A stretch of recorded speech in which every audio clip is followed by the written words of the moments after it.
your second question is about the sense of problems. Oh, the sense of problems. Yes, the sense of problem. Here, I'm saying I'm too upfront, too direct, or you are saying I'm doing in a very covert way, like indirect. Direct. Right, explicitly. Yeah. Okay, I'm very direct. Yeah. You know, you need to identify a niche. So how to do it? Because again, because I know everybody in this community, I know my reader, and I'm very confident about my assertion. And so I try not to be a Chinese. I try to become American. Right? Because if you hold on to the stereotype, but still I'm a Chinese. You know, when I came to Indonesia, I need to apply for a visa, for example. You know, I'm Chinese. And when I go back to the US, I still use my Chinese passport. But I don't always think in a circular way. No, I think straight way. So yeah, so the idea is So the idea is, yes, I was able to be direct because I know everybody, and I know that what I'm saying here is right. Because I shared this idea with my colleagues in a few conferences, and then they tended to agree with me, so I was confident. So that's the beauty of attending conferences. Okay, going to a conference, you get credit from your university, but most important thing is you start to make friends with people. When I go to conferences, I do not go to all the sessions. I mean, there are so many interesting sessions. I do not go to all the sessions. I go out with my friends and have some drinks. Enjoy the conference. But it's not just enjoy the conference to kill time, but by getting to know these individuals, you start to see and understand the ideas they are saying. Because there are so many ideas floating around, you know, so become friends with someone, you start to identify with some of the things they say, you understand better, you know why they say this, right? Yeah. So because of that, I was confident. But in scholarly writing, we do need to be assertive to some extent. Because as I said, the editor needs to make a decision based on 10-minute reading. If you're not assertive, or in some ways, you need to show that you're making contribution. Like here, by critiquing this model, I'm not criticizing any of my friends. I'm critiquing the idea. You know, by doing so, you establish something.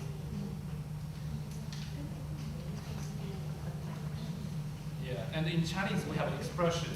Okay, you have to criticize, or to split something apart in order to establish a whole.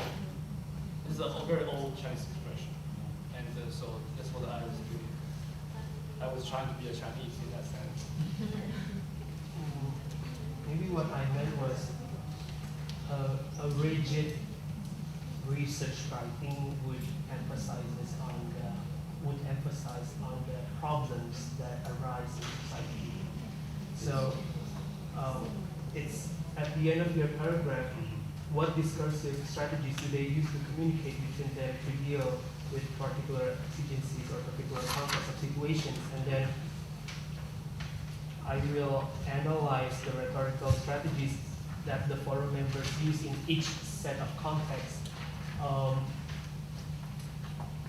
For me as the reader, it's like, I don't know what is the problem in the newspaper discussions that triggers you to research this newspaper for 2 years. It's like, if there is no problem in those 2 years discussion, 2005 and 2006, why did you do research on it? So I personally feel it would be more satisfying for me if I know what problems in 2005 and 2006 that you observed, so that you comes up with a conclusion that a new model is better. So I don't feel that problems, and my question is, do we need to point out more explicitly the problems in our introduction or our international journal? It's not a problem of the subjects that you study. For example, you're talking about like here I'm studying Chinese young people, they communicate in this online space.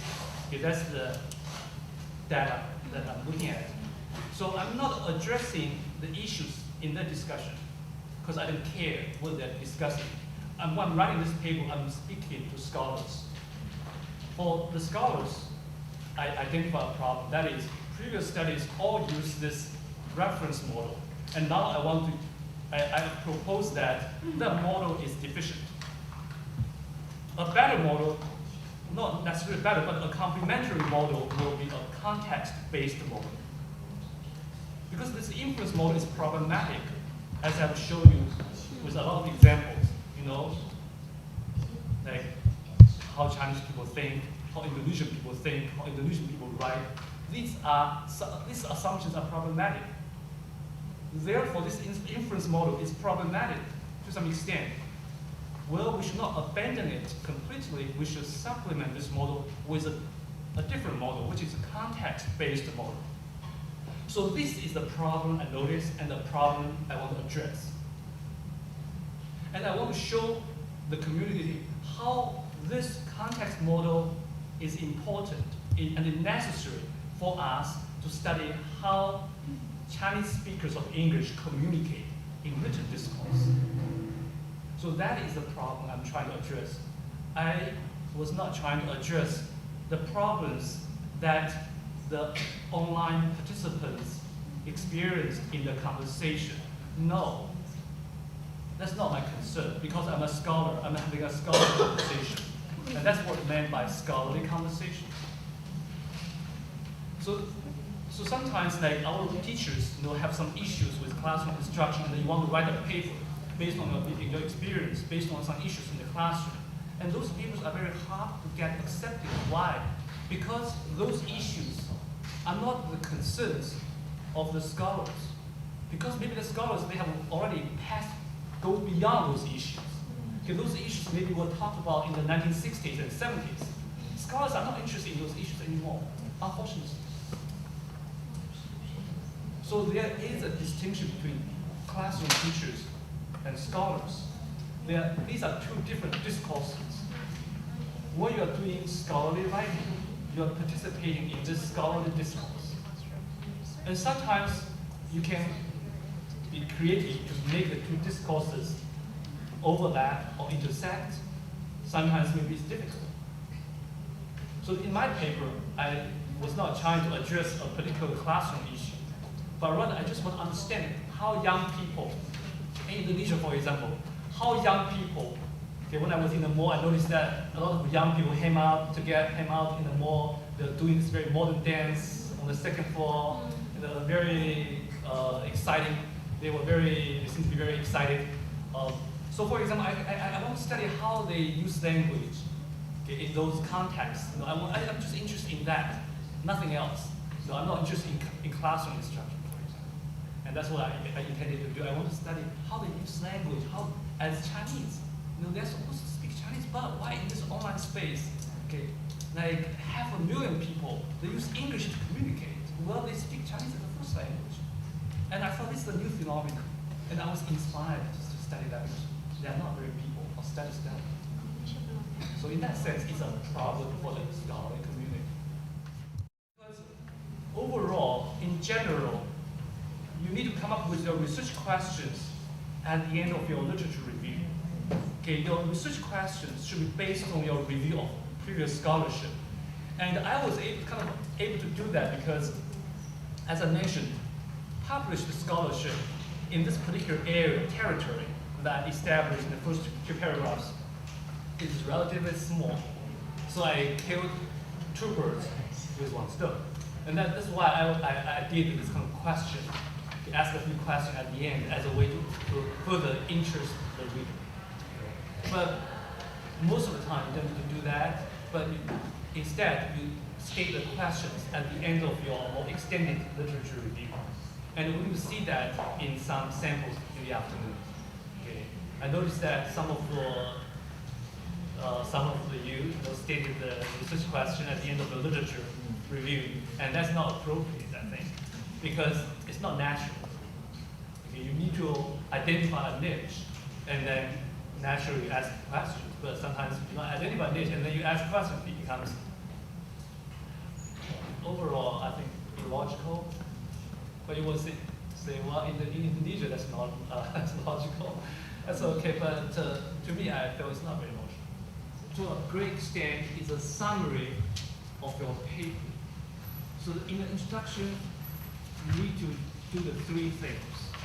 And also, they seem to be very rigid, but they're not, because within each move, there's a lot of things you can do, right? You can do this, you can do that, but it's expected. Okay, first of all, you need to show that the topic that you want to deal with is important, it's central to the community that you're addressing. Okay, number two, there is a problem, there is a niche, there is an issue that needs to be dealt with or needs to be tackled. Sorry, I'm using an American expression, tackle. If you watch American football, you understand what tackle means. If you don't watch, then you just know the literal meaning.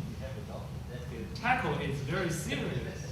You know, the head of the team leads the team moving forward, and you try your best to tackle him.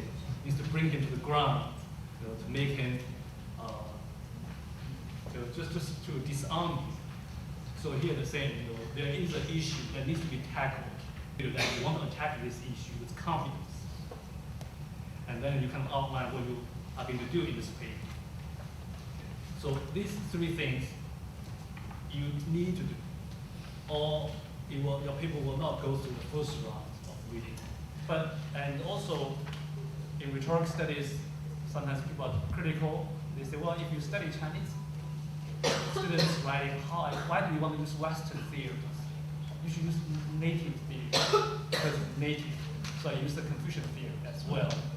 So because now they're talking about, nowadays scholars are very critical.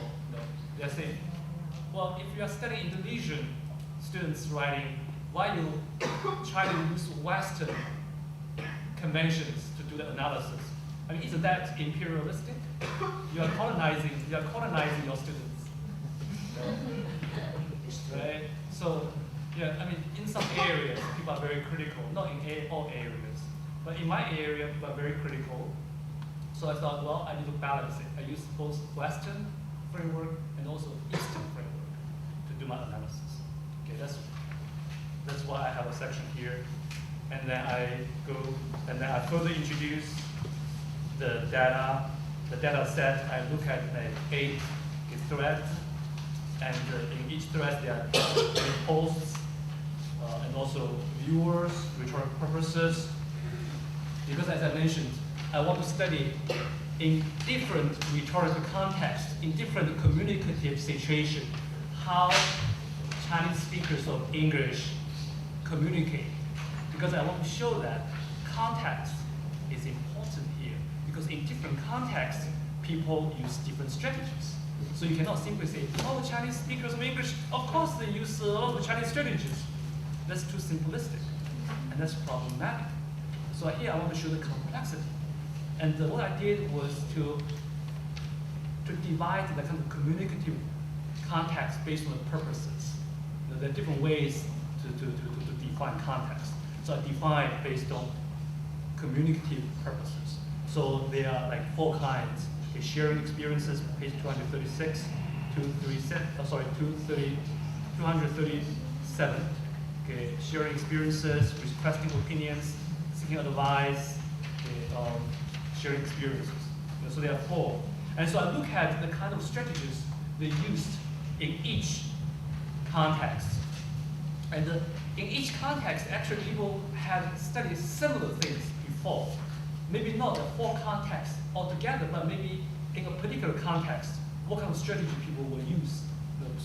So there are already some scholarship in the past, right? So in my analysis, I try to make some generalizations, and I also try to make some comparisons with previous scholarship.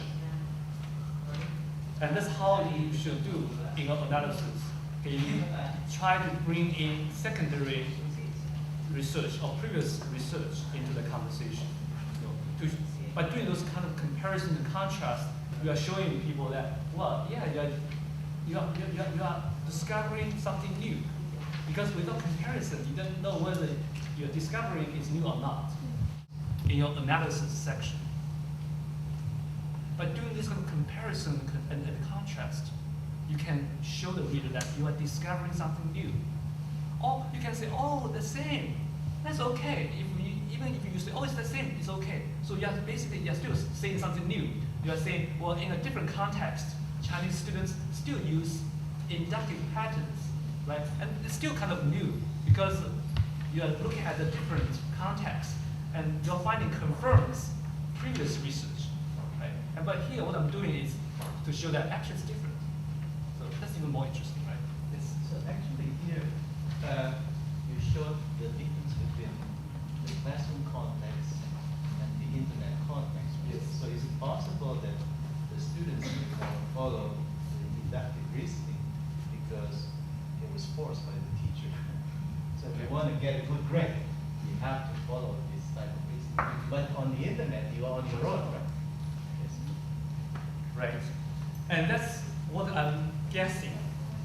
Okay, that's what I'm guessing here. If you look at my analysis, I said, well, in a classroom context, because the teacher has more power, maybe the teacher is the reader, so the students sometimes cannot be very direct. And in the online space, because all people are equal, they're anonymous, okay, they're all young people, so this kind of a power hierarchy does not exist, or it does not work in such a significant way. But again, I'm guessing, I'm not sure. So when you are writing this, you have to be very careful with your language. It's called hedging. Okay, you shouldn't say it's because I'm very confident this is so. How do you know? No. So yes, that's it. So with respect to pedagogy, this internet stuff, do you think this will worry teachers? Will worry because they deviate from the usual norm, right? Well, it depends on which teacher. Some teachers who like to conform to standards, yes, they will be concerned, and these people usually are considered conservative. But I think a more liberal-minded teacher will not. They will be very happy because that shows that the students are smart. They know how to behave on the street. They know how to behave in the classroom. That's better, right? I mean, bookworms are not good. We like to have smart students who are clever enough to know how to negotiate, how to use different styles in different contexts, right? When you speak to your mom, you need to show respect and obedience. Your language needs to be respectful. But once you are with your peers, you want to, sometimes you want to speak in a more outspoken way. So it's not bad, actually. I think that's the idea for language teaching, to make our students be able to use the language in such a fluid way, appropriate way. Right? It's unbelievable that our students always use bookish ink everywhere. That's not good. It's not language learners. Yeah. So, well, that's off the topic. That's okay. So that's what I did. So in each section, I talk about the context and the strategies they use. Let's see how much time we have. The discussion section is really not too long, but it's not too short. In the discussion section, you can just read the topic sentence, then you will get an idea of what I'm trying to do here. In the discussion section, you need to decide what to discuss based on your research question, based on the issues that you raised in the niche. Right? You are trying to identify a niche by critiquing previous scholarship. So in the discussion section, you need to elaborate how your study, how your data analysis can enlighten us on these issues. So if there are 3 research questions or 3 issues that you raised in your introduction or maybe in your literature review, then you need to address these 3 issues in the discussion section. This is something you must do because otherwise the discussion will be very dispersed, okay? And it becomes out of focus. Nobody likes to take pictures that are out of focus. Right? They like to have a clear-cut, sharp picture. nowadays with your digital camera, when it's blurred, you will delete the picture immediately. I cannot stand a blurred. The same thing with discussion. I mean, everybody doesn't have much time. So this is what I did. In my introduction, sorry, not introduction, because I'm tired. Okay, my lunch time is coming. But 5 minutes. 5 minutes. So in discussion, I talk about the data analysis first. Okay, I try to summarize what I did in different contexts. I look at the data and I find different rhetoric strategies or pragmatic strategies. And so I can give a kind of summary, right? And in terms of strategies, and because I'm looking this from a rhetoric perspective, so I talk about arrangement, because in Aristotelian rhetoric, they talk about rhetoric strategies in 5 dimensions, like invention, like how to create ideas, okay, arrangement, how to organize the discourse, and also style, okay, the language characteristics, and also memory and delivery. They are not so important in written discourse, like memory, how you give, when you give a speech, you have to memorize a lot of things. So I look at invention, arrangement, and style. And if you look at every paragraph, I focus on something. Like the second paragraph focused on arrangement, the next paragraph on style, and then I start to make some more general statement. Like if you look at the next paragraph in page 246, I said these pattern rhetoric strategies are particular to the context. I start to going closer and closer to my argument. Remember, my argument is that Chinese young people, okay, when we study their pragmatic strategies, we need to be aware of context, right? So I started coming closer to my argument. So again, I cite someone, two scholars, they think about this in this way, and then I question them again, to show that, hey, I have my data to back up, to back me up, and their ideas are problematic. And then further, later on in the next 2 paragraphs, I argue that, well, now because of the internet, because of the electronic media, now young people get more and more opportunities to use English. Right? One would think that English is a foreign language. Only we learn English to communicate with native speakers, with Anglo-Americans. Wrong. Now, now, like in my study, actually, there are like 500,000 or maybe 250,000 of young Chinese people. They're talking to each other in English. Why is it so? Because of the invention, the proliferation of electronic media, and that encouraged people to use English more, even if you are a non-native speaker. So I want to point that out.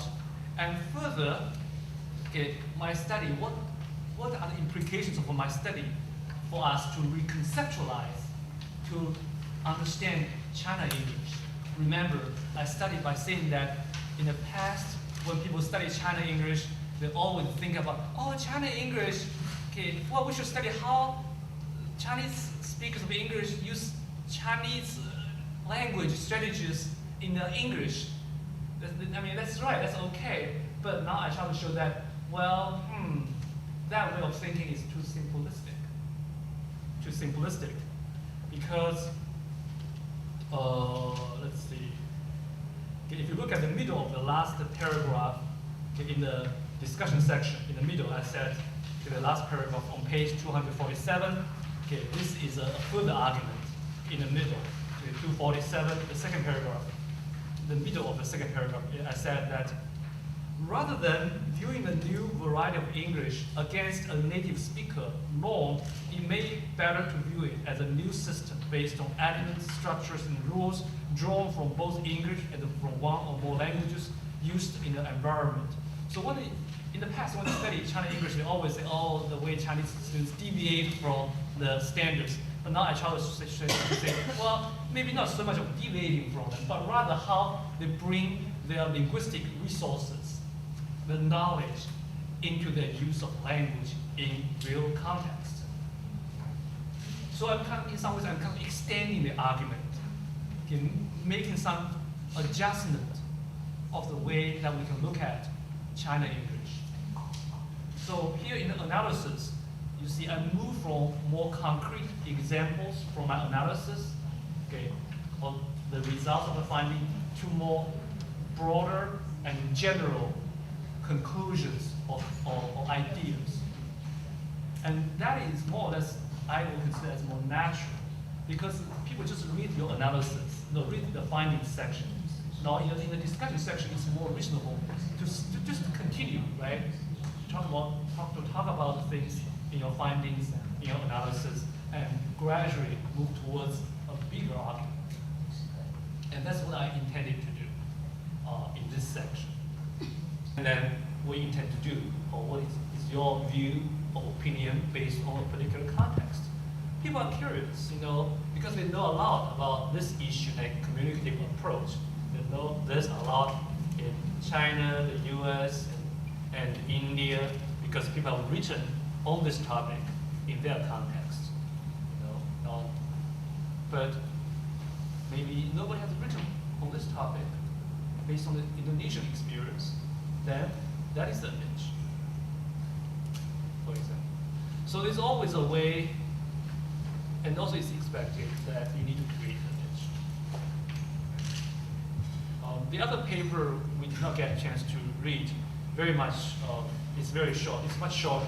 But if you look at the structure of the essay, it's very much like my longer essay. Very much like that. Do you have any questions? Do you have or use a list of experts in their distinctive area when you want to get reference?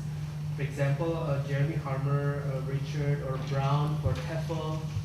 It's like sometimes the students, or probably ourselves, when we want to find reference, we just go to the library and find a good cover book, and we think that, wow, this author is probably famous because the book is very nice, or Cambridge, or just see the publisher, and then we quote from his or her statement.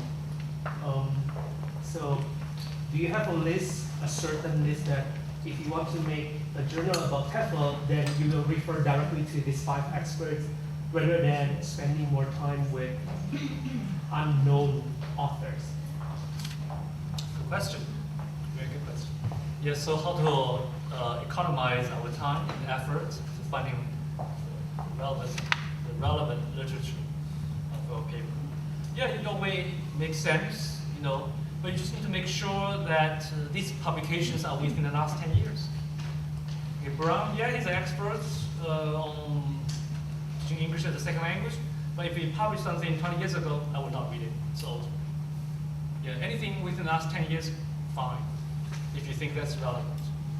And I think he brought up something very important, and which I forgot or I didn't mention. That is how to identify the niche. I mentioned the idea of recent publications, but there are so many publications on a certain topic. If you search the database, so how to do that? That is, on one hand, read as much as you can if you can. If you can, or if you could. But at the same time, identify 3 or 5 experts in this particular area. Like if I'm interested in assessment in second language writing or English writing, then I read the most important 3 or 5 scholars. I read all of their writings over the last 10 years, or last 5 years. So you know what the key people in this particular area. It needs to be specific. You shouldn't make it too broad. Like, oh, I'm writing a paper on assessment in second language writing, so I'm going to read the top 5 people in second language writing. No. You need to really make it specific. Because nowadays, there are so many people doing research. In a very tiny area, there can be like 10 experts. So you really need to be very specific. Identify the top 3 or 5 people to read their publications over the last 5 to 10 years, so you know what these key people are talking about, so you can join the conversation. So you have to become friends with them. Metaphorically. Right? To be friends with them. You know their minds, you know their thinking, and so you can say something new. And that's very much what I did with my paper. I did it very specific. China English, there are more than 10 people. Maybe there are 100 people studying that.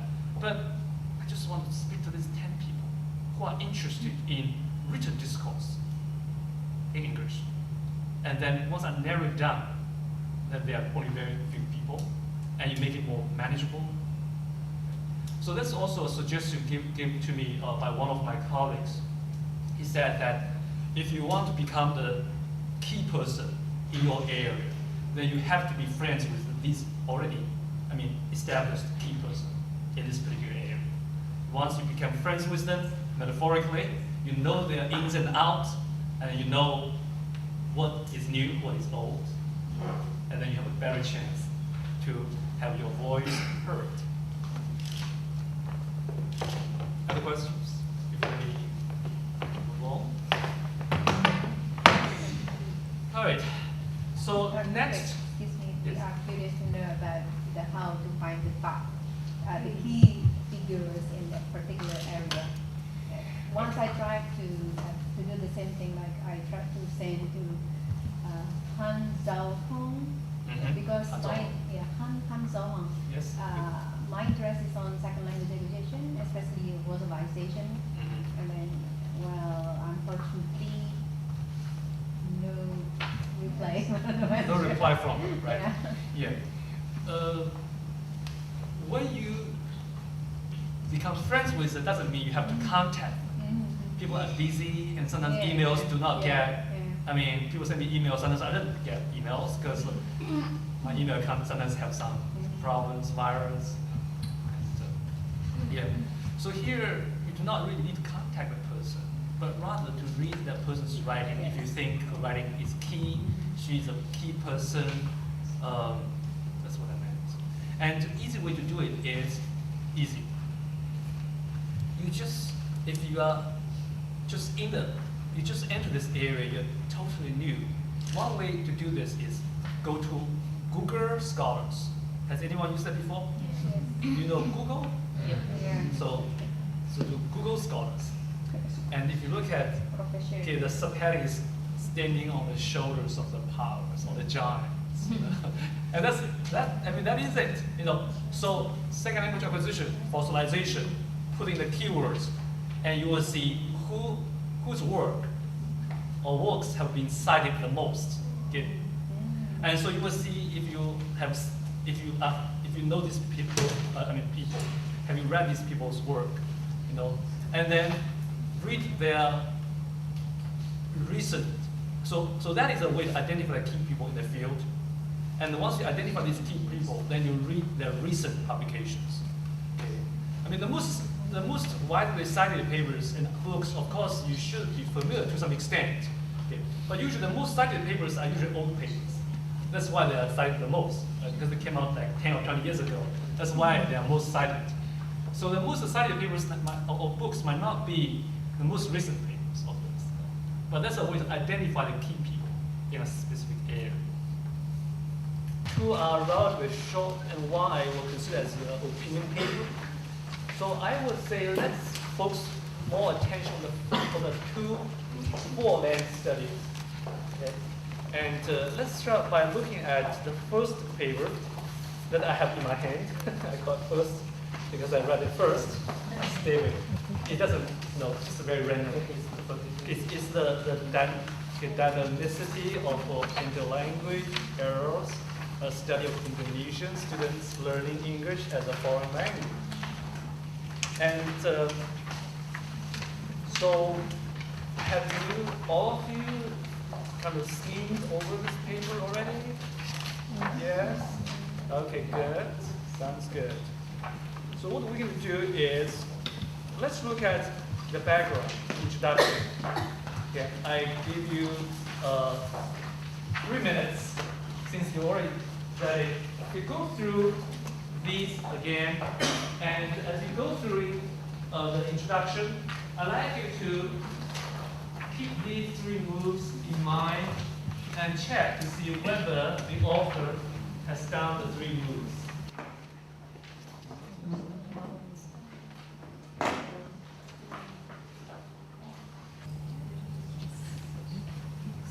Well, let's see the first move, establish a territory. Do you think the author has established a territory?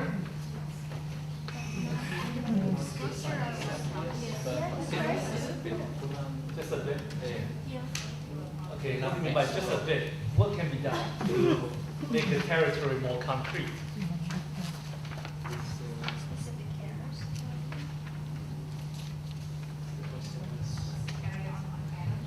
Sorry, okay, these more specific areas in arrow study, right? Yeah, the author tries to establish a territory in the first sentence. All learners make errors in learning a new language. And then the author tries to explain that by quoting someone called Cotter.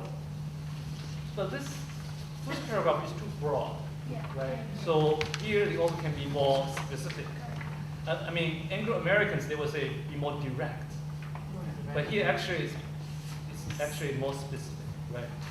What exactly do you want to talk about? Because later you talk about fossilization, stabilization, the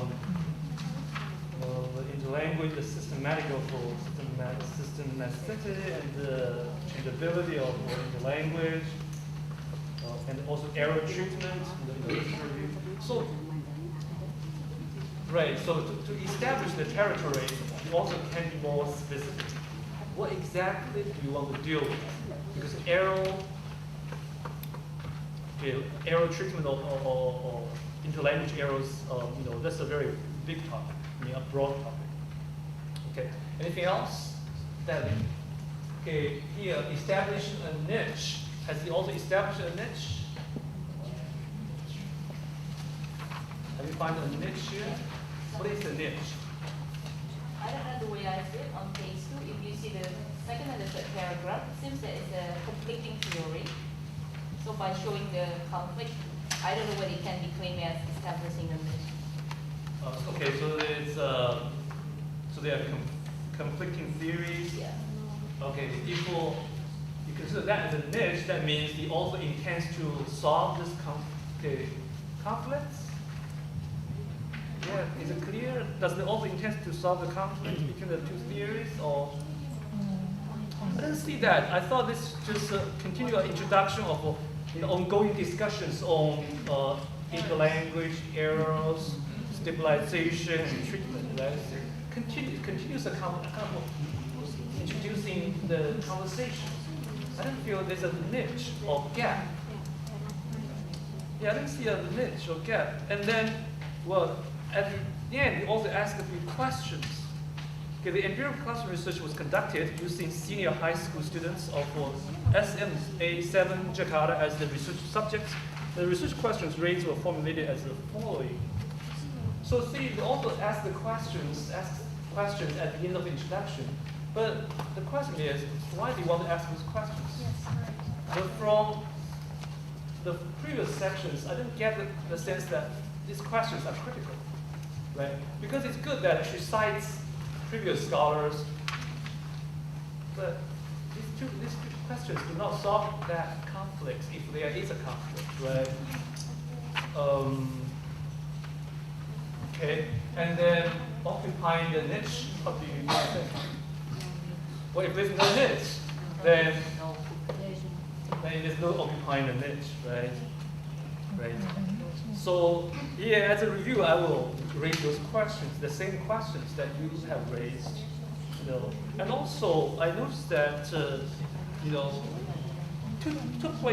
one or two places the author kind of digressed. For example, the third paragraph in the introduction. The third paragraph. Okay, English produced by senior high school students of SMA7 Jakarta contains a great number of errors.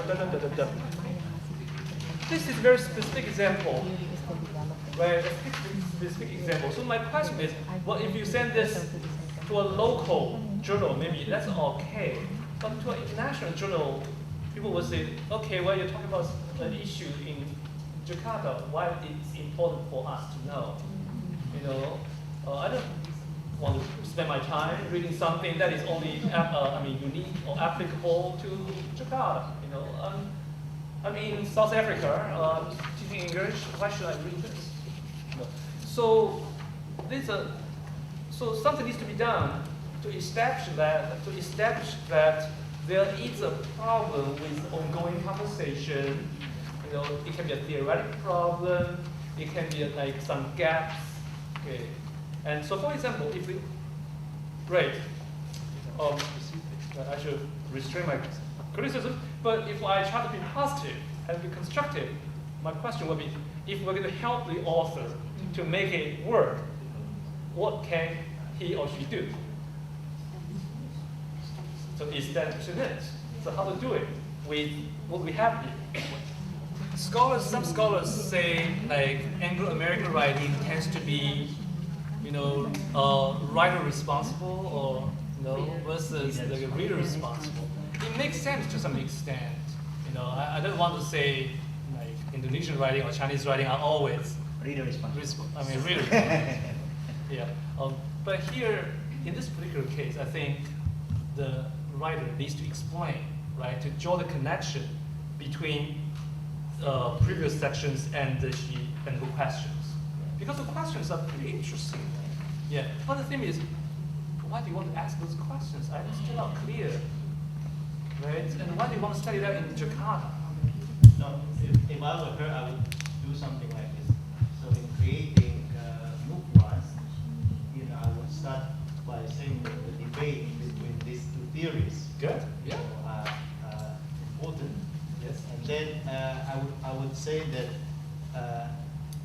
which one is true cannot be resolved. You look at languages like English or areas studied in UK or America, for example. Right. But if you look at, for example, errors made by Indonesian students, Or then EFL students. or EFL students in Indonesia, for example, probably there is a clue to solve which theory is true. I think that would be the niche for Right. this Yes. paper. Yes, exactly. Yeah. And also here I would say sometimes it probably will help if you say EFL learners rather than say Indonesian learners. But later on you can graduate to say, well, let's look at a particular case, a particular context, right? Yeah. So in that case you are appealing to a broader audience. Yeah, but here like in the third paragraph, she starts to talk about Indonesian situation. So it's kind of very strange. You suddenly move from something very abstract to something very concrete. That's something unexpected. Okay, it's not anticipated by most readers. So I had some problems. All right, so let's move on to literature review and the research methodology. Okay, literature review and methodology. And I suppose you've read these two sections, so let me give you another 3 to 4 minutes. Just go through quickly. And remember, okay, these two sections is elaboration of the first section of the introduction, right? It's an elaboration. So let's go through these two sections quickly to see what has been done, what has not been done, and what needs to be done. Okay. As a reader, when you read literature review, what do you expect to learn? Compare previous studies. Sorry? Compare and make sure that. Compare, critique previous studies. Okay. Anything else? Literature review. To get an insight. Sorry? To get an insight what other scholars have discussed, have investigated. Yes. Good. Anything else? Yeah. Sorry? To determine the author is familiar. To demonstrate that you're familiar with the conversation. Right. Yes. And to find a niche. On the niche, yes. At the end of the literature review, again, you need to, demonstrate, right? In the introduction, you kind of identify the niche, but now you need to elaborate to prove that there is indeed a niche, right? That's good. In addition to that, there is something else that you need to do. Oftentimes, people do that in the literature review. That is not only to review what has been discussed subject matter-wise, but also methodological-wise, or methodology-wise. That is, what are the methods used in previous studies? Okay, what's your critique of these methods? every method has its strengths and weaknesses, right? So based on that, at the end of the literature review, you need to achieve two goals. Number one, you need to be able to ask, you need to be able to identify a niche or a gap. Therefore, you ask research questions, right? So the 3 questions that the author asked at the end of the introduction should come very natural at the end of the literature review. It's okay for her to ask those questions in the introduction if they come out natural. If not, at least she should ask here, because now she gets more space to do literature review. Then very naturally at the end of the at the end of the review, you have identified a gap or a niche, and now you ask these questions will help you fill in the gap. So that's the point. So that's why most of the time nowadays scholars like to ask the questions at the end of the literature review rather than in the introduction. But it's okay, if it makes sense. This is one thing. And then number 2, as I said, you need to have a critique of previous methods in studying how error treatment will affect students' interlanguage development. Okay, will that continue the fossilization, stabilization, or destabilization, right? So you have to talk about the methods people used. And based on the critique and discussion of the methods, very naturally you explain, hey, I like to use one classroom and then do it one class, and then I'm going to do this pre-test, treatment, post-test, and to see whether the treatment has any effect on the students' errors. Does that make sense? Right? So you need to do something like that. So 2 things needs to be done. One, continue to identify and reinforce the idea that there is a gap, there is a niche. And then number 2, either theoretical framework or methodologically, why I like to use this specific way in my own study. So without critiquing or discussing previous methods used by other scholars, then you cannot justify why you want to use this approach. We should not assume that the reader will think as we do, but rather there are different ways. You have to explain why you want to use this. Yes? Besides methodology, what other aspects can you critique in a literature review? Literature review, I think she did pretty well in terms of introducing the conversation. And what she could improve is to shorten the conversation in the introduction. Because remember, in the introduction, you have to do it somewhere.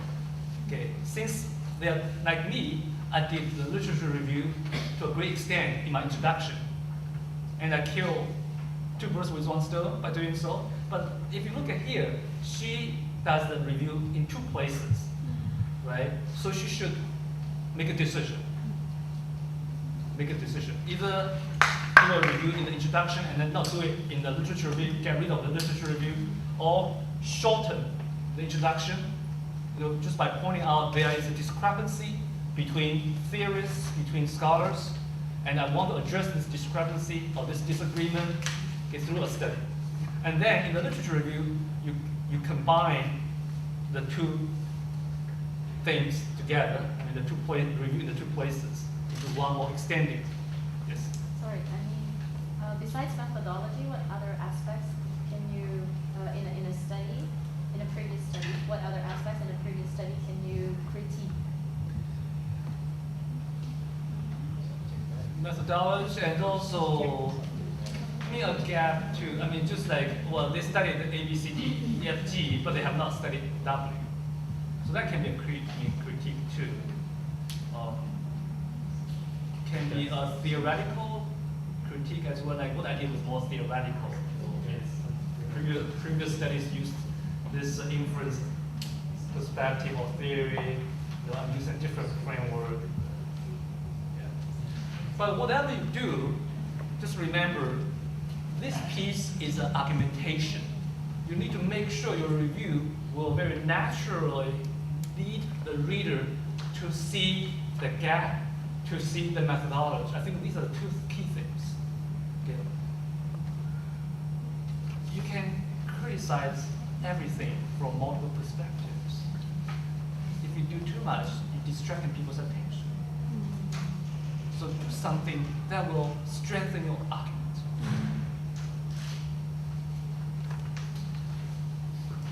Research methodology. Thoughts on this?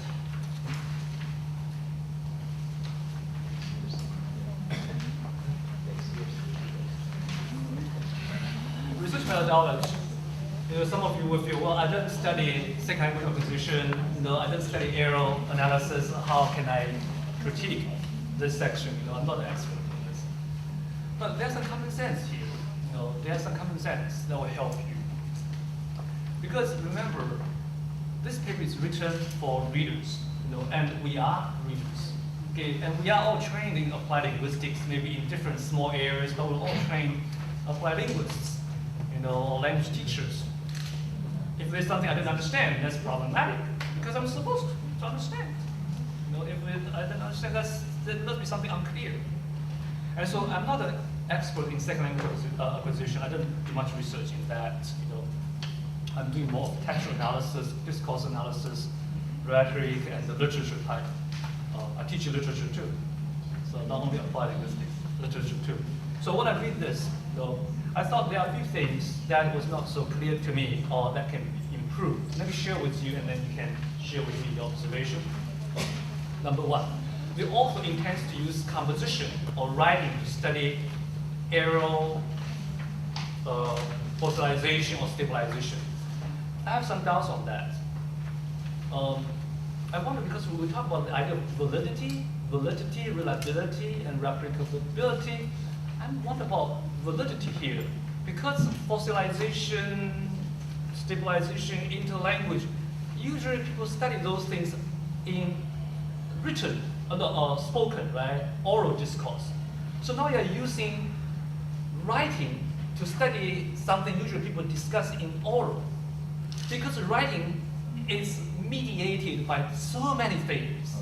When I'm tired, I just start making more errors. When I have a headache, when I'm hungry, or if the topic is not so interesting, I don't care, I make even more errors. So I will raise this question: is it valid to use composition, writing, to discuss something that is more oral? You can always defend yourself. You can, but you need to defend yourself. You need to explain why you want to use composition, because people will raise this question. The reviewer. And that's the idea of validity. So you can defend yourself, you can say, well, this is a limitation, but I think that writing will help me to capture their errors. Maybe not 100%, but will help me to capture errors better. Then people, but I suppose a lot of people, they will use a tape recorder, to record the discourse. Some people will do that. But if you decide to do that, there must be a good reason, according to your instinct.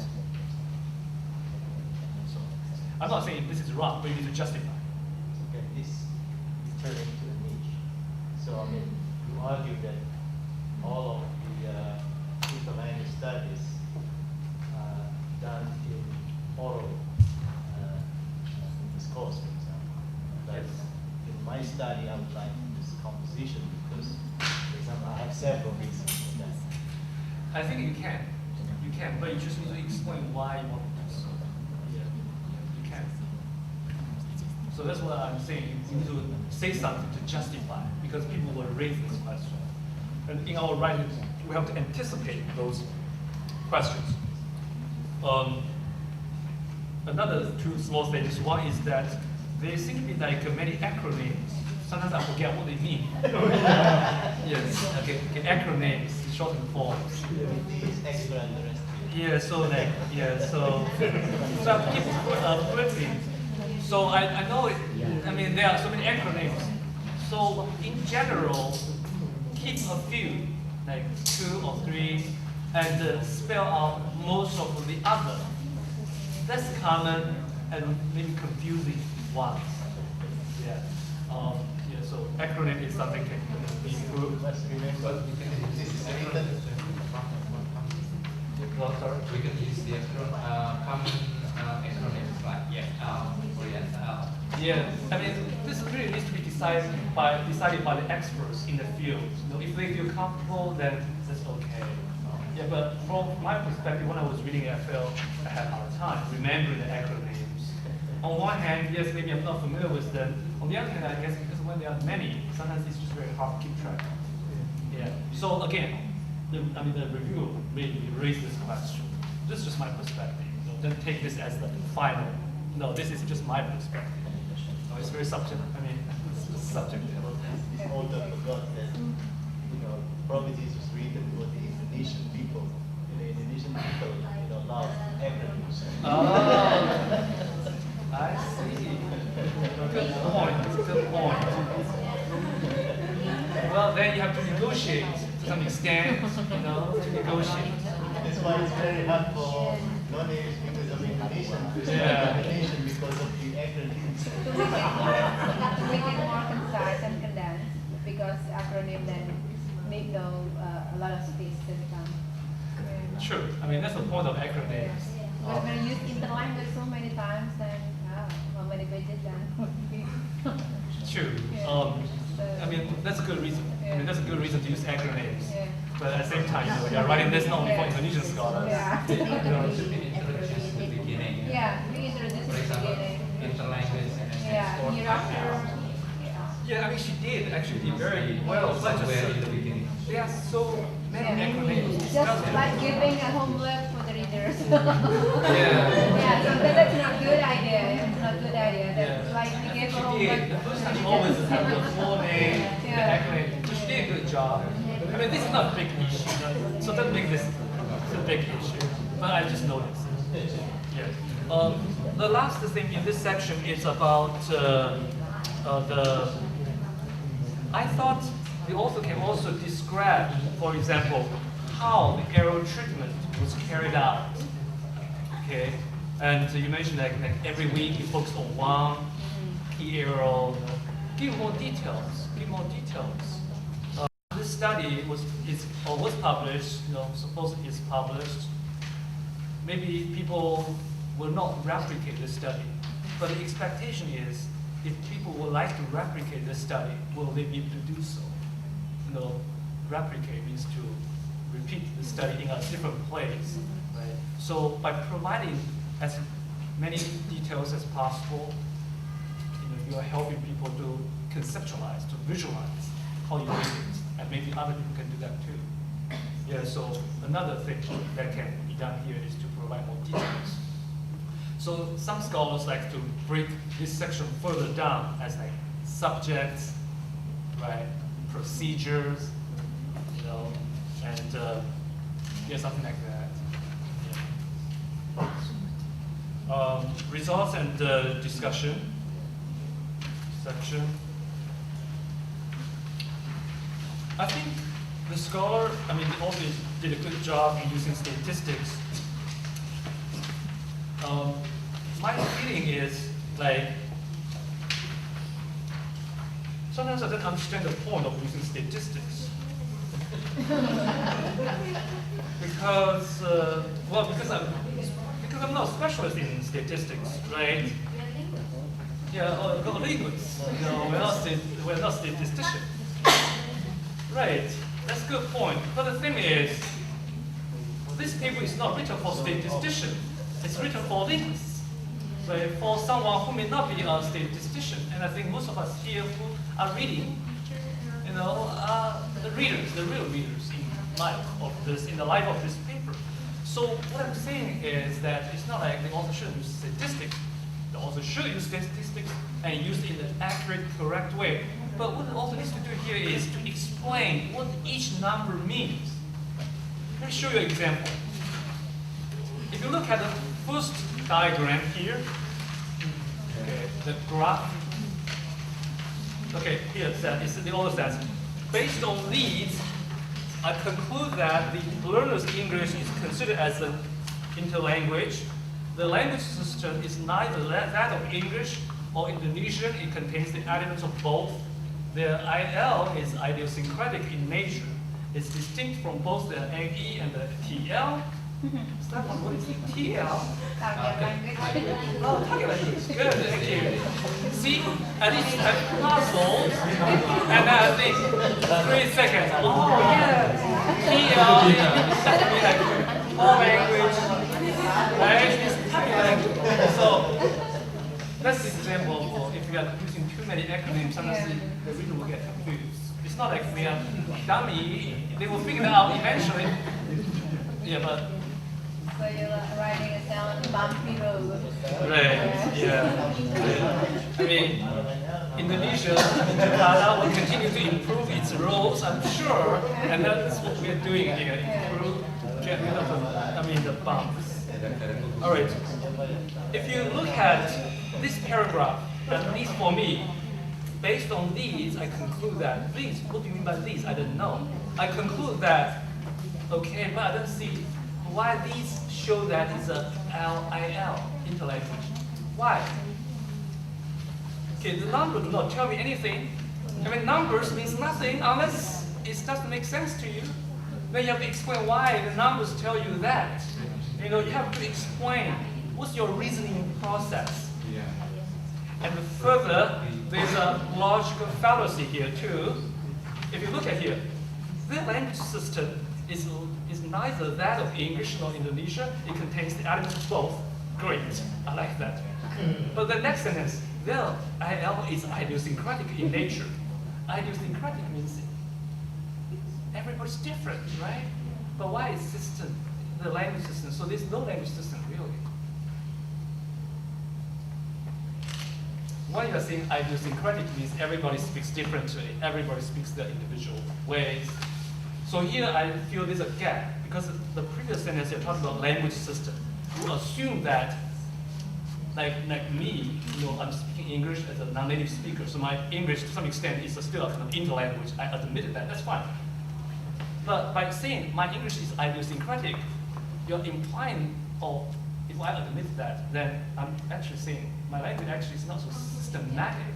Maybe there are 3 systems working in my mind when I speak English. Can you imagine that? Possible. The learner has his or her own system of Interlanguage. yeah, that is the idiosyncratic here. So that the learners here have their own way of getting something and learning things. Right. I mean, so she needs to explain that. Because to me, the assumption here is very strange.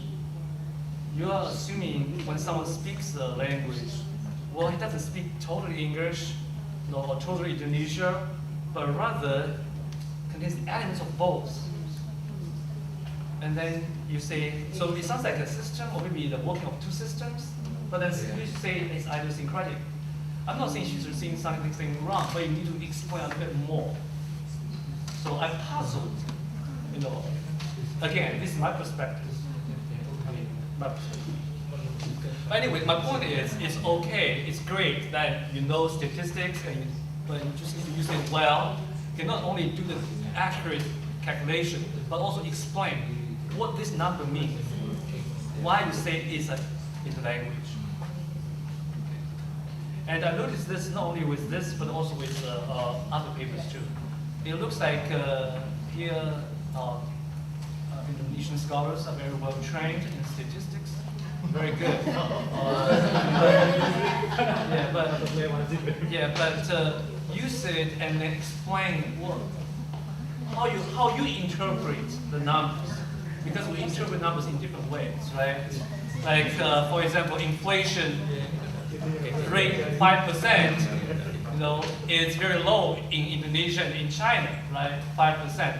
But back in the US, 5% inflation is huge, right? So the same number will mean different things for different people.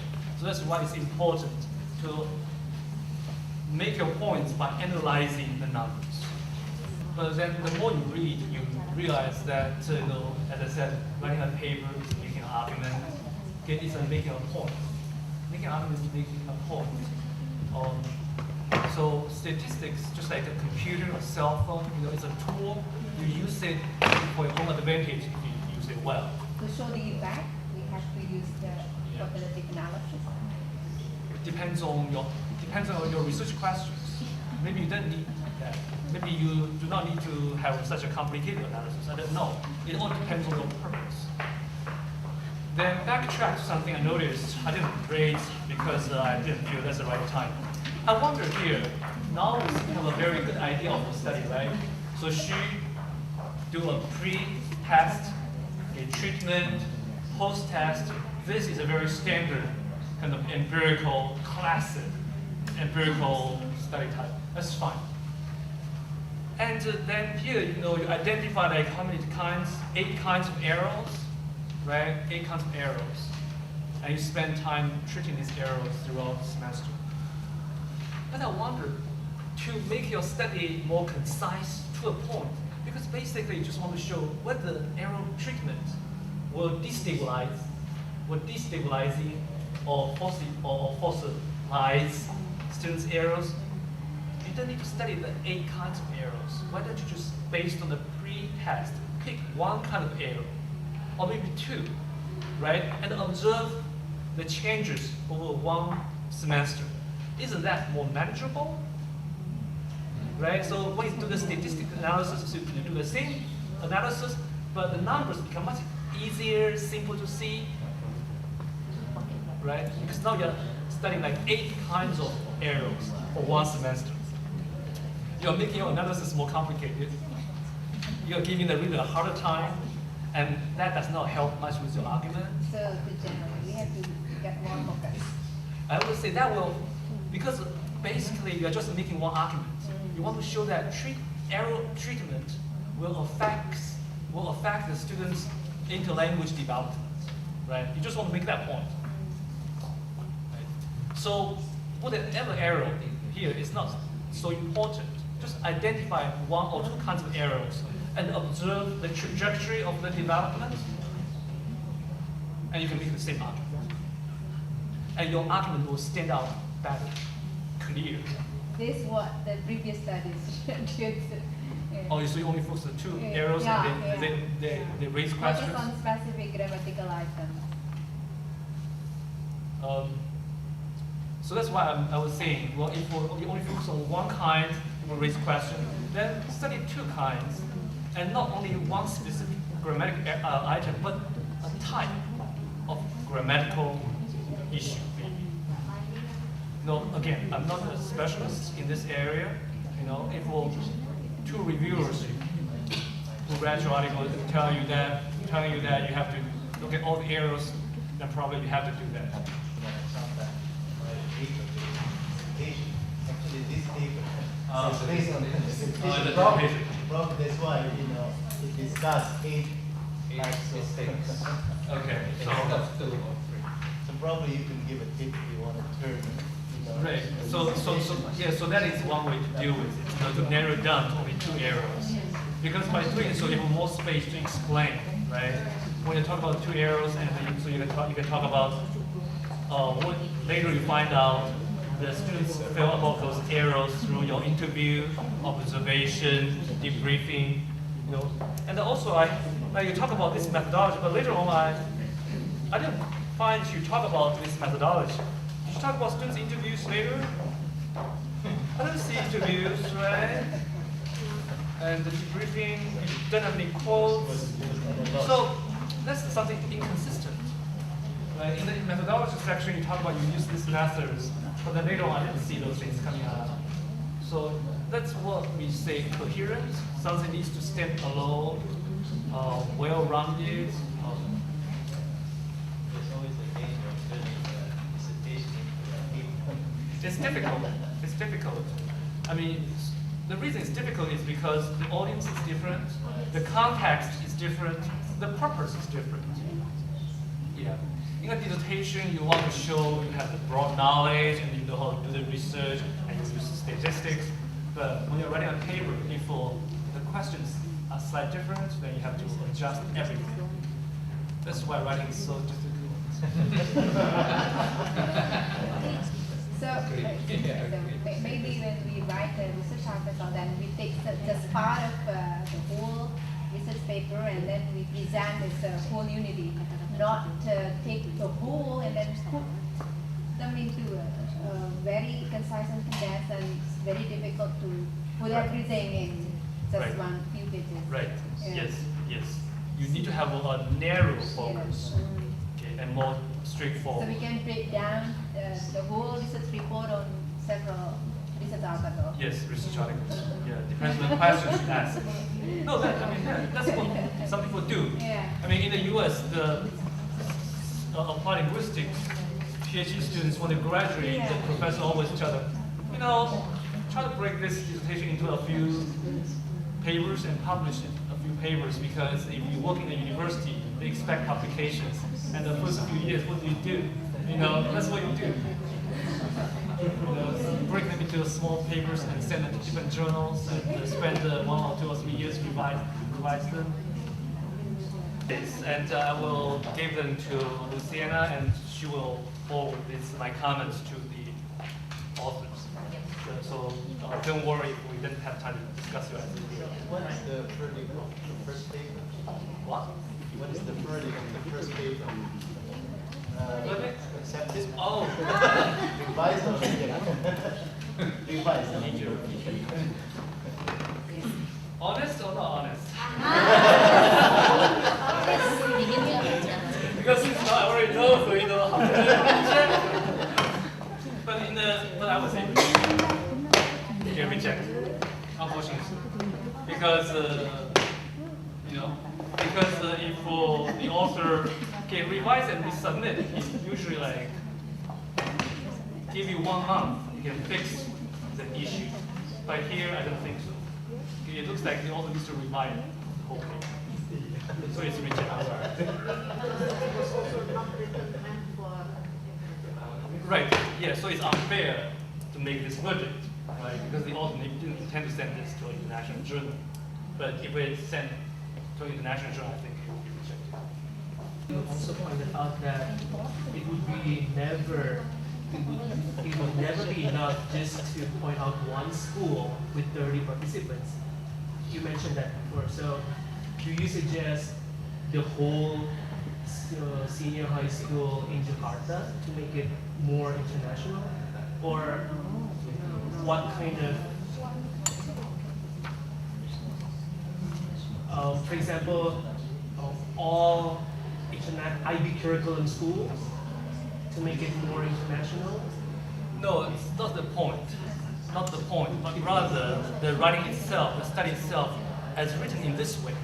I mean, the study is interesting, and I think may also interest the real experts.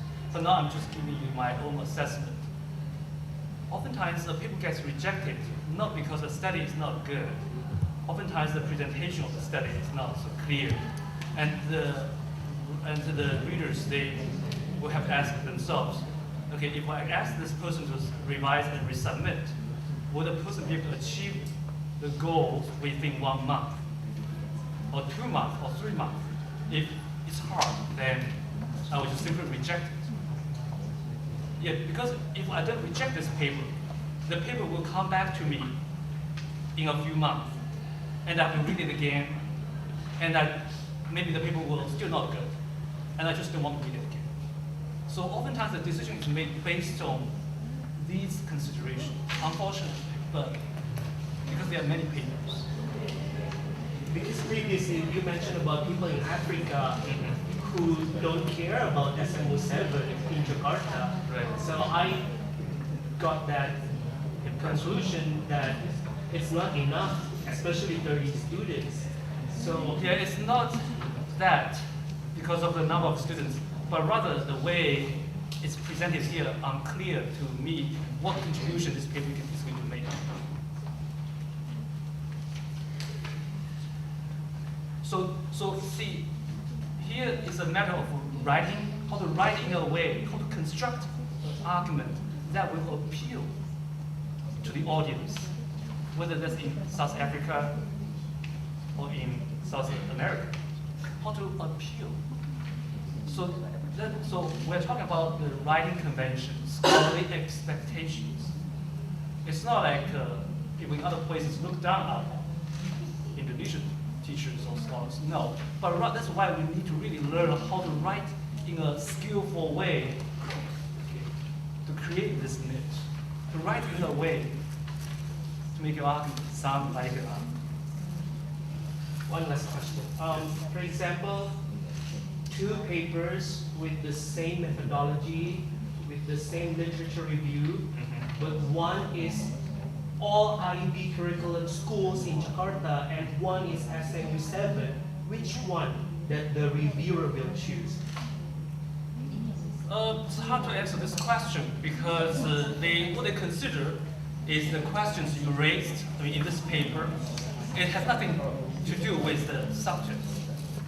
Yeah, I think 30 students is enough, right? In terms of statistics, 30 students is enough. Okay, 30 is the minimum. If you have the minimum, you should give them question that. So it has nothing to do with like the number of students or the location, but rather the way the author constructs the argument. And as we have seen, in the introduction, you need to do three things. And the three things, not just things that you do in the introduction, you do throughout the whole paper, right? And in the discussion, in the conclusion section, you need to go back to these issues you raised in the beginning. But the thing is, the author has not, in my opinion. I'm not saying the study is bad. I'm just saying the way it's presented does not make people feel that they also made a contribution. Because there's no niche. There's no niche, there's no gap, there's no point of the study in the first place. So the editor will read the introduction and throw it away. I mean, it's just very cruel. So it will not get to even to be sent out sometimes. Yeah, I think the professor makes very good niche if she make argument in that way to challenge the theory. Then it becomes very important issue, no matter in Africa or in America, because you challenge the theory and you confirm it or refuse the theory, then it becomes an important issue. And yeah, that's what I'm saying. So it's a matter of presentation. It's not a matter of the study itself. No, I'm not saying the study is not good, but the way it's presented to me, because I don't have the insider knowledge. Like this professor here can say, well, this is a dissertation research, and I know the author. I don't have the knowledge. The reader is in a different country. Okay. And when I read this article, that's all I get. When you read an article from a journal, that's all you get. You don't get the other information, unfortunately. Yes? If I may conclude that it's this bridge, there is a bridge that is missing, the bridge between the introduction and this particular case. So actually it's not a matter of the numbers of the subjects, the participants, or the cases, but actually it's about how to show the significance of our particular case, right? Yes. To the Yes. readers in the broad Right. way. Yes, exactly.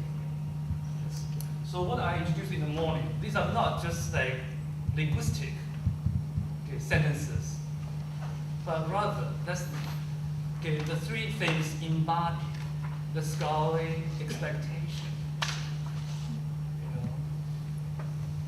And maybe you also notice that when at the end you need to write an abstract, for a conference proposal, or abstract for article, the same thing.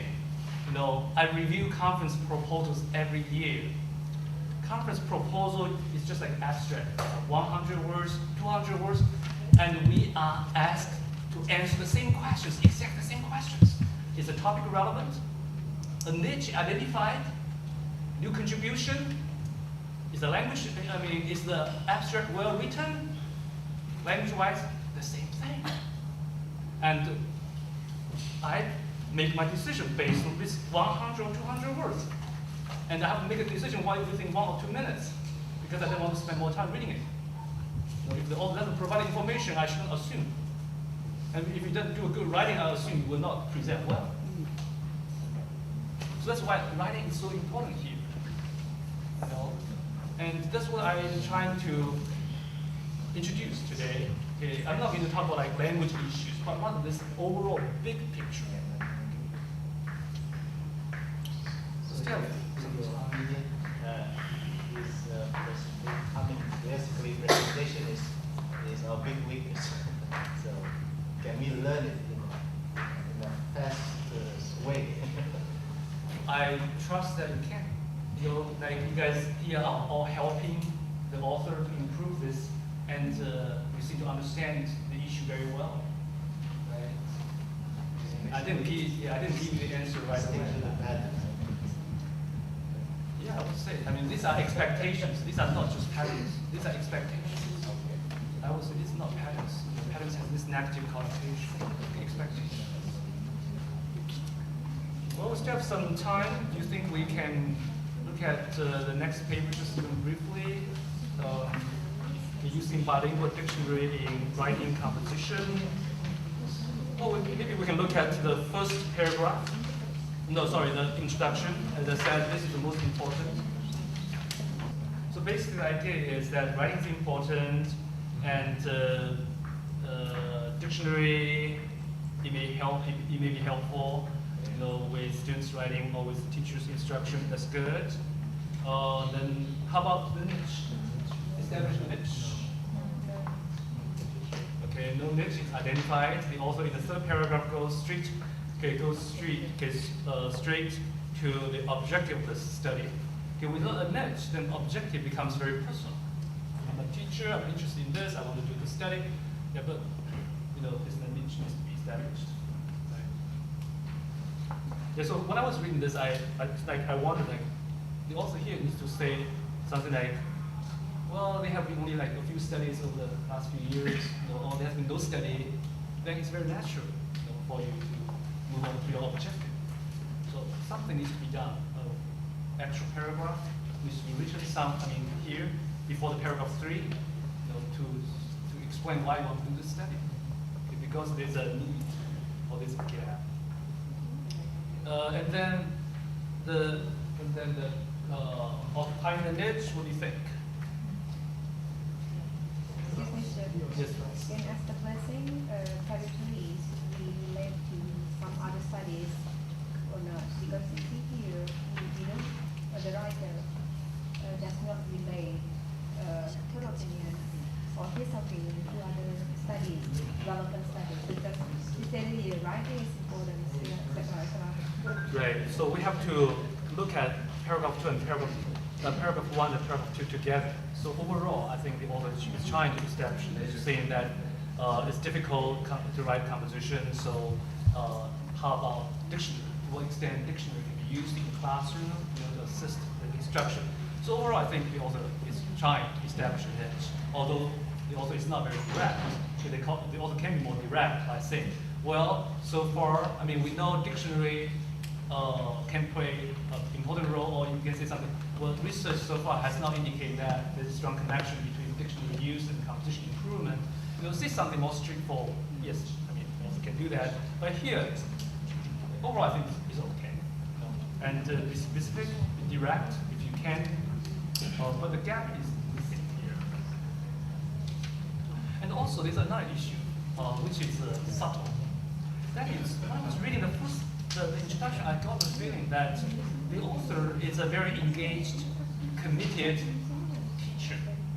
She or he intends to have a conversation with teachers, not so much with scholars, right? Because the author does not show any awareness among scholars. What are the conversations about dictionary and composition instruction, right? But I mean, that's all. The researchers with researchers study. Yeah, if she or he can do that, that would be better. You know, but at least I had this impression.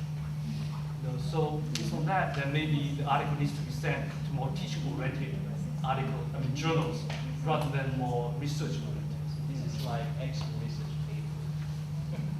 Yeah, good. Actual research, then say you are using actual research as a methodology, but then you also get to say that later. Well, because I'm a writing specialist, so when I was reading this, I had other questions. not relevant to you. Because I'm a writing specialist, so when I was reading this paper, I would say, okay, well, cool, dictionary and the writing instruction. But nowadays, who uses dictionary anymore? Every kid have an electronic dictionary, right? And like, I don't use dictionary. I use Google Scholars or use dictionary.com. Yeah, or I will use electronic dictionary. Why like bilingual paperback that type of dictionary? So from that perspective, honestly, also can explain. I would say it's outdated. I don't want to read anything about this, right? As a writing specialist, because it talks about writing instruction. But that's fine. If we also can justify that, something like, well, you know, nowadays, although electronic dictionary are everywhere, but in Indonesia, in Jakarta, many students, they come from a working class family, they cannot afford those things. And that's not only in Jakarta, Indonesia, but also in many other developing countries. Great. This is a great way, very strategic way to make your argument. But you need to say something. To anticipate this kind of counter arguments. Because I don't know any scholars in writing studies nowadays study this kind of dictionary issue. No, I don't remember reading anything over the last 20 years.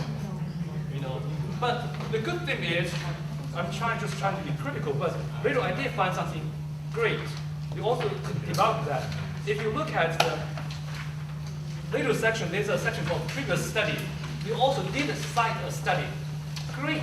I like to see a few more studies like that to show that, yes, at the middle school or high school level, bilingual dictionary use is still very common.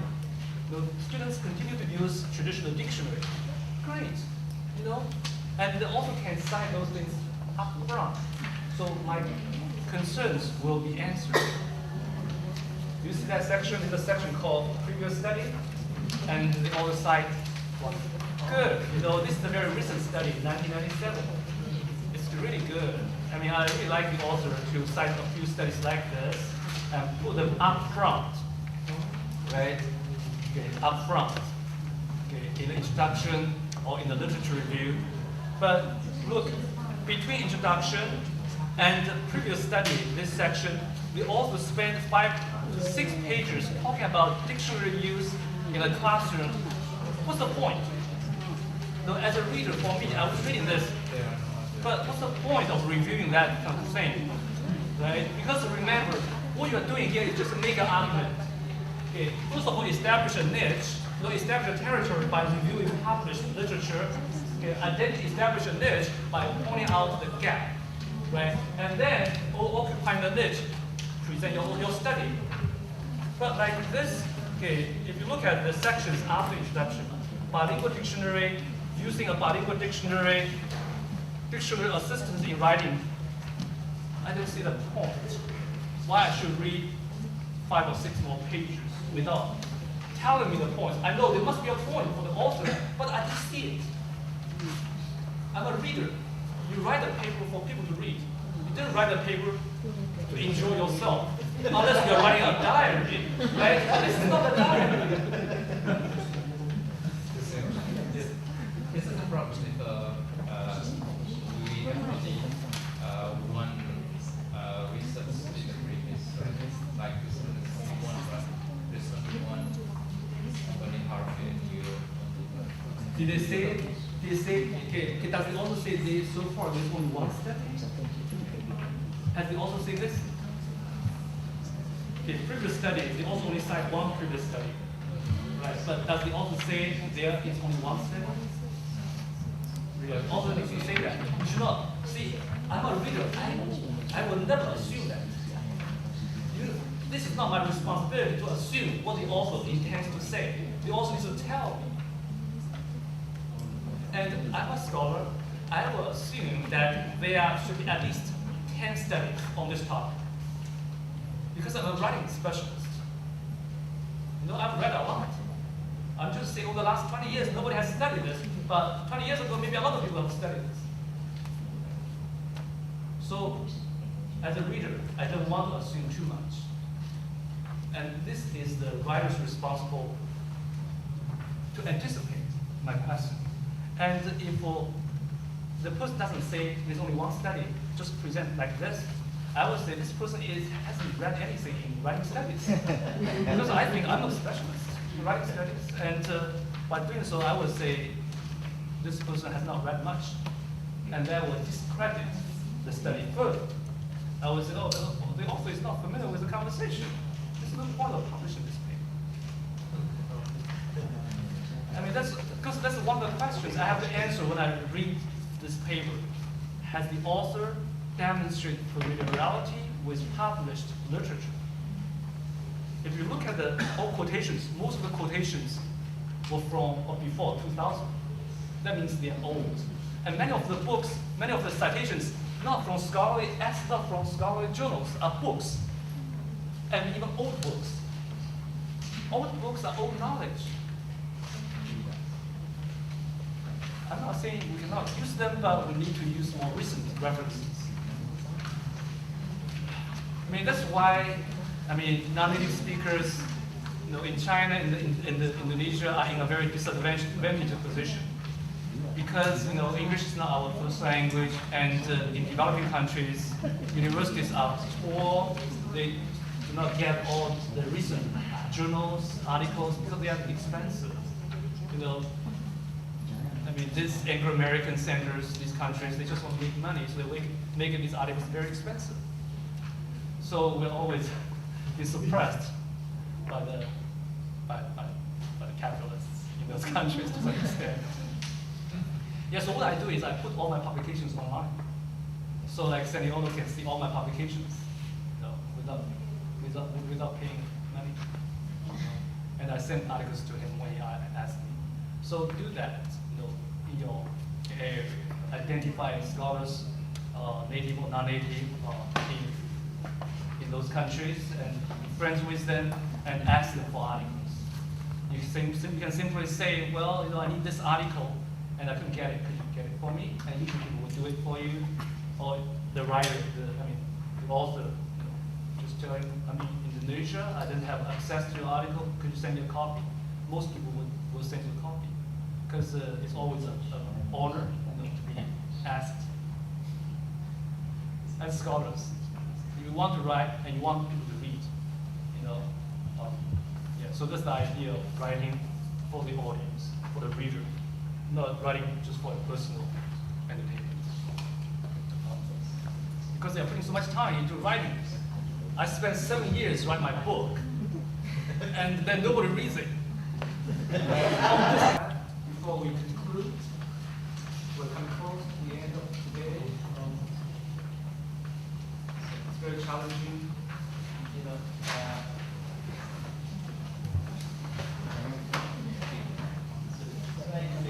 This event,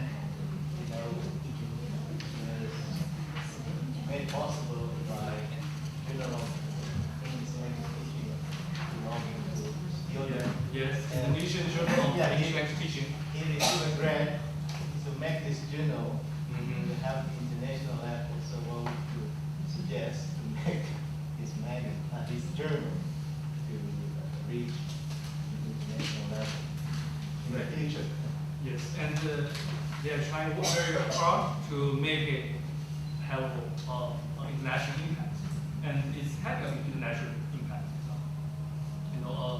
Yes.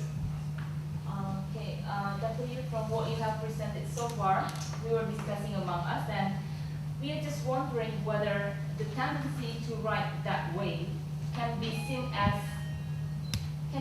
some sort of ideological.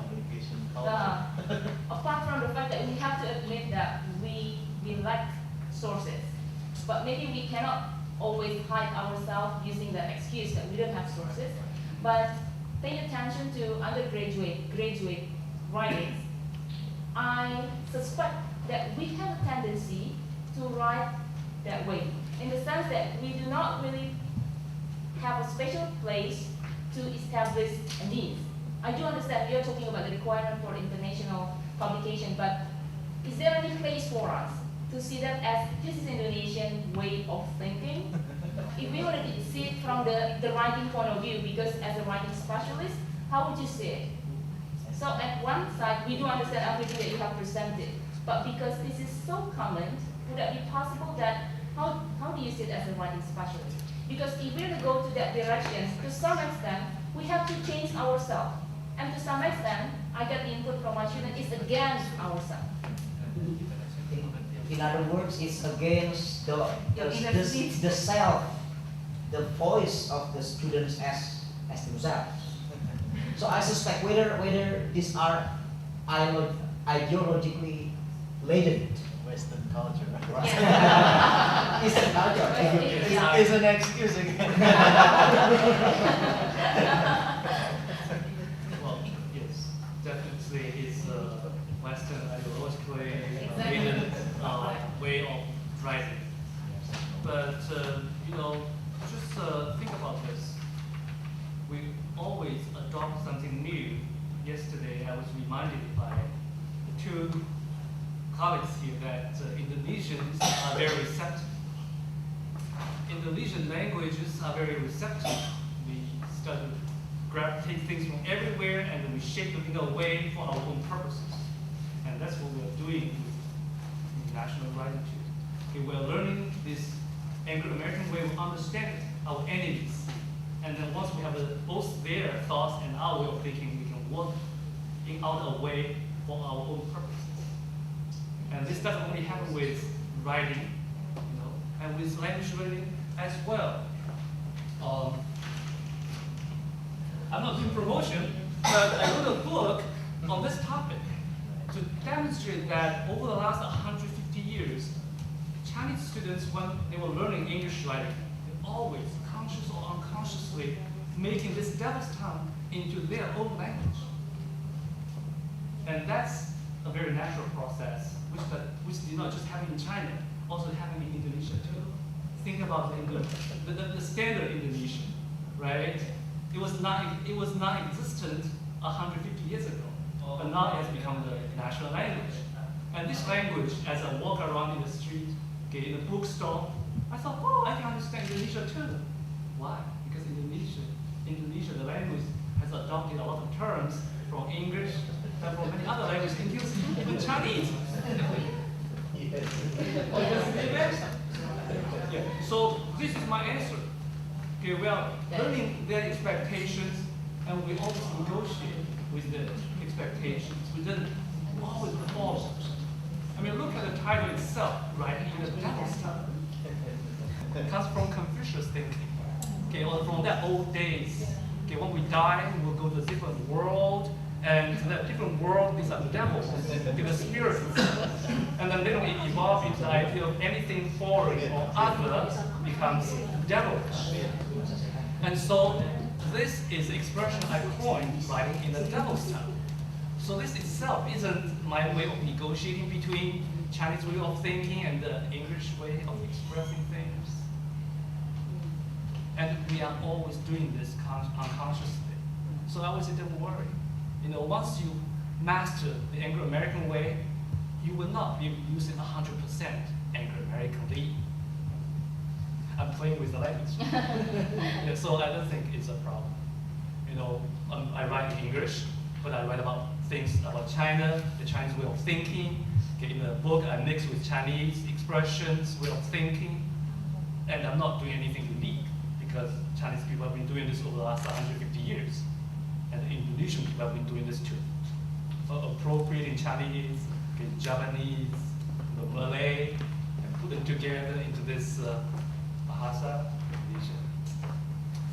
On behalf of the department, Dr. Yu, we would like to say thank you very much for your work hard here, taking 39 hours to get here to see all of us and to share your expertise.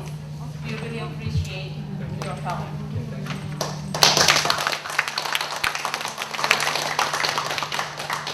We would like to present a very small token of appreciation. This is from the department.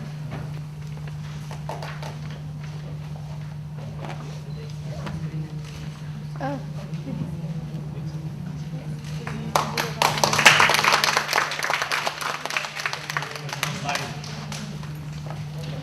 Well, and you have my link cards, so send me questions if you have. Okay. And if you have paper that you think that you want to submit to an international journal. And if you don't mind my critique, and now you know my style, we're very critical. Yeah, then you can send it to me. I can take a quick look. I read a few articles, 5 to 6 articles for these journals every year, so I do have my own experience. Yeah, send it to me.